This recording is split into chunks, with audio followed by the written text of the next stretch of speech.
Kwa jina naitwa Omari Koko Mungu aka Pombe Magufuli. Kero yetu kuhusu mtaro wetu, maji hayapandi mlima. Naomba viongozi wetu, ili swala ni muda mrefu sana, na mimi najitahidi sana kufanya usafi kwenye huu mtaa. Kuhusu mtaro huu, ni mwaka ni wa 3 nahisi maji hayatembei, maji yametua uchafu mwingi kwenye mtaro na mbu kama wote. Kwa hiyo tunapata maradhi ya magonjwa, kipindupindu, kichocho. Kwa hiyo tunaomba viongozi wetu swala waliangalie, na wao wanajua kabisa mtaro maji hayatembei, na wao wanapita njia hii, wanaona hili swala. Kwa hiyo tunaomba hili swala Mheshimiwa Rais Samia Suluhu Hassan atuangalie mama yetu. Hili swala si wakazi wa Burundi na Bukene tunapata adhabu, na pia wanafunzi shuleni kunapata adhabu ya maji ni machafu. Watu wanakuja watupa takataka, wanakojoa kwenye mtaro. Na mimi ndio msafiri wa huu mtaro wote, kuanzia barabarani mpaka shule ya msingi.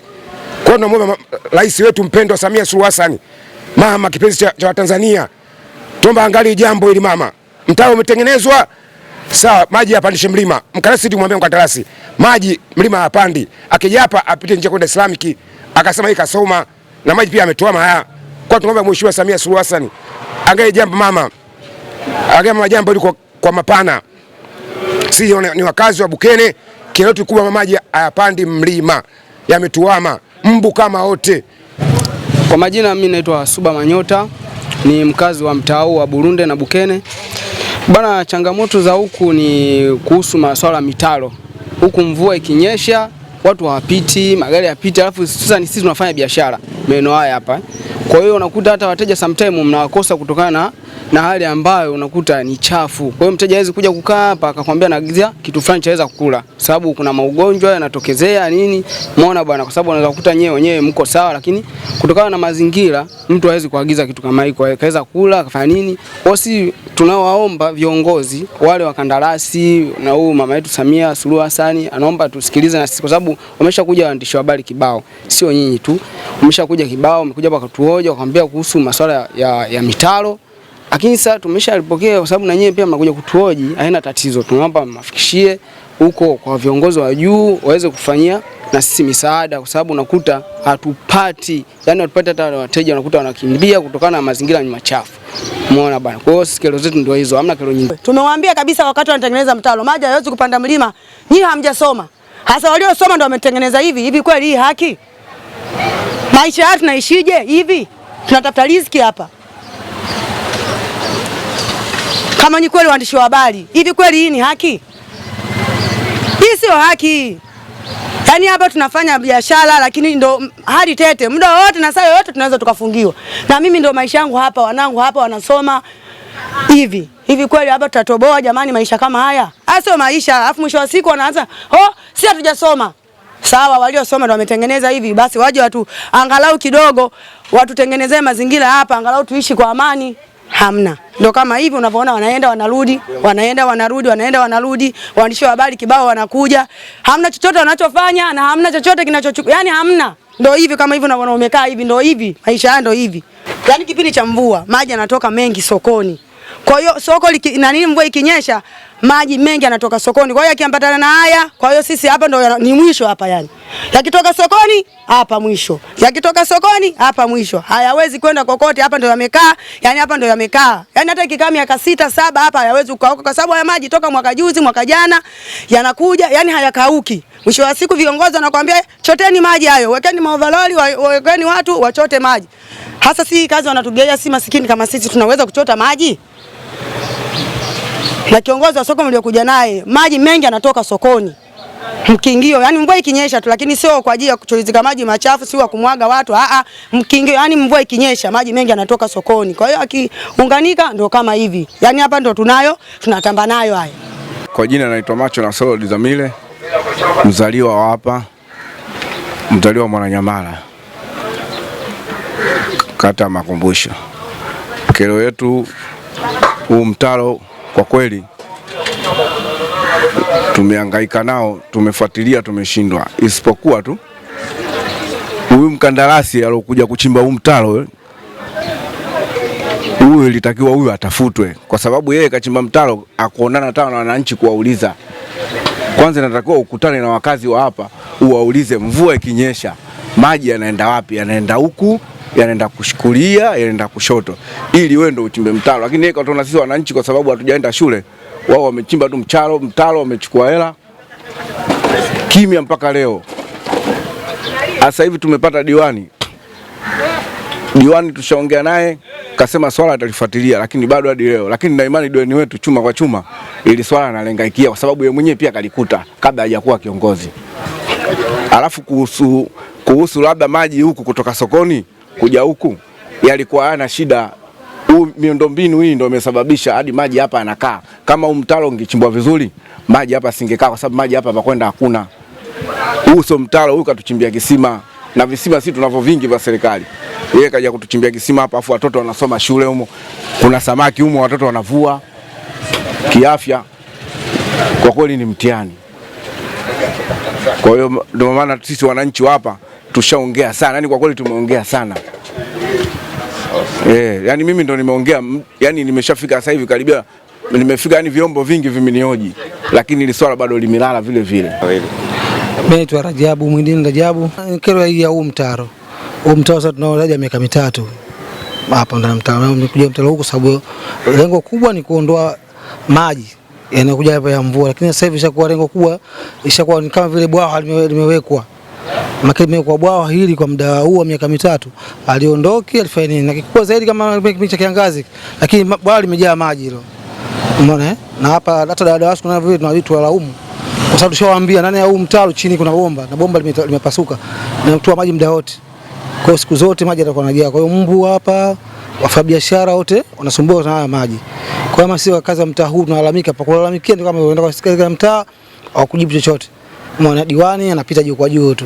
Lakini sasa hivi tuwaambie hata watu wa serikali kama maafisa wa ardhi, maafisa nini wa maji haya, mabomba waje tushughulikie hili. Hata DAWASCO waje waangalie maji yanatoka hapa chini. Unaelewa sijui. Au mkuu wa wilaya naye mke wa wilaya kuhusu mpya huyu.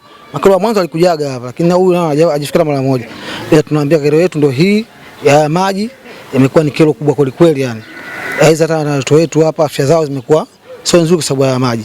Kabla ya huu mtaro haujatengenezwa walikuja hapa. Kandarasi wamekuja hapa tukawaelekezana, tukawaambia nataka kufanyaje? Tutachimbe kutoa mtaro kutoka huku tupeleke maji juu. Tukaambia kule juu maji hawezi kwenda kwa sababu akisha juu anatakiwa maji aende kutoka Burundi aende mtaa Bukene. Lakini mwisho wa siku hao kwa ubishi wao na elimu yao walikuwa nayo wakasema maji yatakwenda tu. Wakachimba, mvua ilivyonyesha tukaona matokeo yake yani. Umeona bwana maji haendi juu, na siku zote wanasema mtaro wao hujakabidhiwa kwa serikali. Sisi tunasubiri serikali ije kukabidhiwa mtaro sijui lini. Umeona hujakabidhiwa mpaka leo hii. Huu mwaka ushakuwa wa 3 sasa hivi. Tangu Magufuli aondoka tu alipokuja mama hapa mpaka leo kimya. Kwa hiyo hatuna tukifahamu juu hili. Kwa hiyo kama atakuja mkuu wa wilaya, atakuja kama waziri wa shirika ya maji, waje tuachukue jambo. Sasa kama jambo hili chini kuna libomba linavuja maji kwa muda mrefu. Kipindi cha kiangazi kama hiki tunaona maji yamejaa. Hayaendi kokote, uchafu umebaki, takataka hizo zinakuja huko. Kwa hiyo ni kero kubwa kwa kweli yani. Kwa hiyo kilio chenu ni kutaka ujengwe upya. Yaani mtaro ujengwe upya ili maji yaweze kupeleka. Sababu kazi ya mtaro ni kupeleka maji. Kipindi kama cha kiangazi hakuna maji, siwepo maji.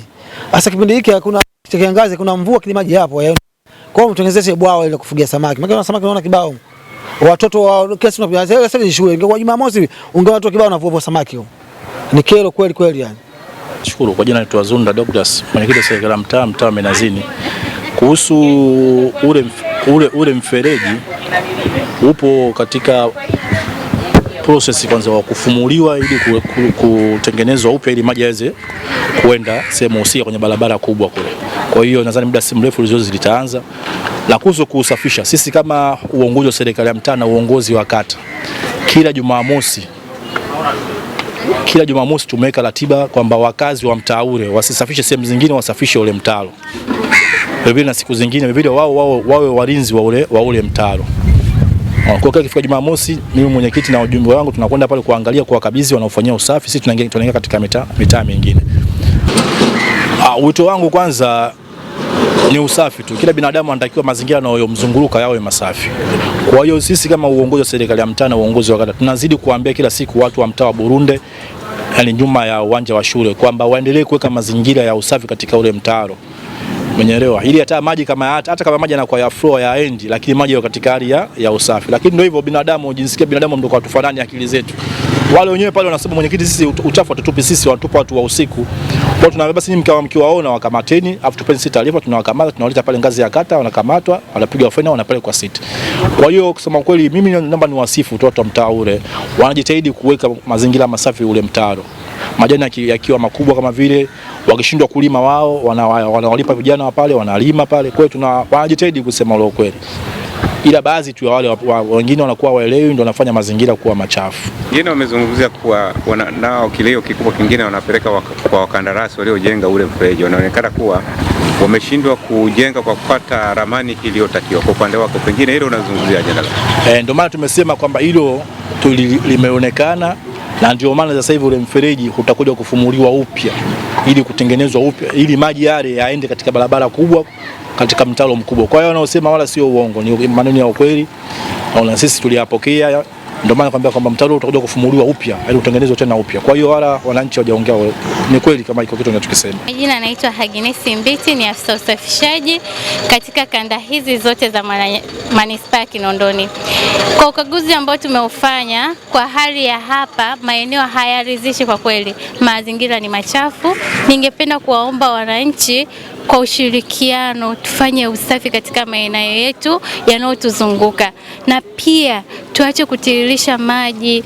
Maji ni machafu haya jamani, wananchi nyewe wenyewe mnayaona. Hapa mlipuko wa ugonjwa ukitokea unaanza na sisi, sio watu wengine. Tujaribu basi kubadilika.